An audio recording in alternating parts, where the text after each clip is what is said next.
North Korea has fired a ballistic missile over northern Japan. The first time this has happened in 5 years. Authorities in Tokyo and Seoul confirmed the launch, saying the missile flew 4,000 kilometres before falling into the Pacific Ocean. Japanese Prime Minister Fumio Kishida condemned the act, calling it outrageous. The government alerted residents in northeastern regions to evacuate to shelters. It also halted some trains as a precaution. Let's bring in Josh Smith, journalist in Seoul and senior correspondent with Reuters. Is this missile test more serious than previous ones? Certainly, it seems like a bit of an escalation over what we've seen so far this year. North Korea very rarely launches any of its test missiles over other countries for obvious political reasons. More typically, it fires missiles on what's called a lofted trajectory, basically very high up into space and then coming down quite close to the country. This time, however, they decided to shoot it much further than usual. This makes it actually the farthest they've ever fired a missile before. And so that's obviously concerning to the countries around it. You had the reaction that you talked about there from Japan and South Korea, as well as the United States.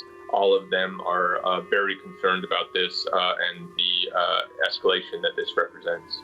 So what do you think North Korea's dictator is trying to accomplish here with this missile test?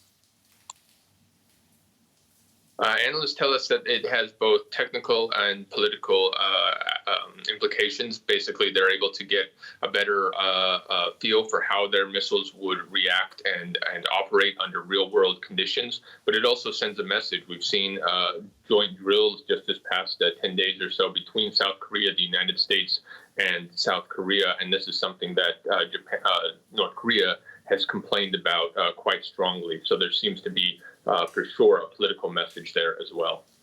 There are also fears Pyongyang could conduct a nuclear weapons test for the first time since 2017. They say this could happen shortly after China's upcoming Party Congress on October 16, according to South Korean and US officials. Can you tell us more about that?